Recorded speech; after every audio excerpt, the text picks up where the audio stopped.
あれトラちゃん。トラ来た。もう夕方やで。トラちゃんが来ました。ちょっと邪魔やからどいてくれる？あっち行って。あっち行った。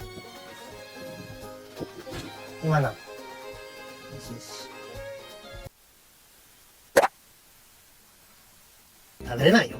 毛ついてんで、毛。毛が生え変わる時期なんだね。自分の毛いっぱいついたらよ。お手！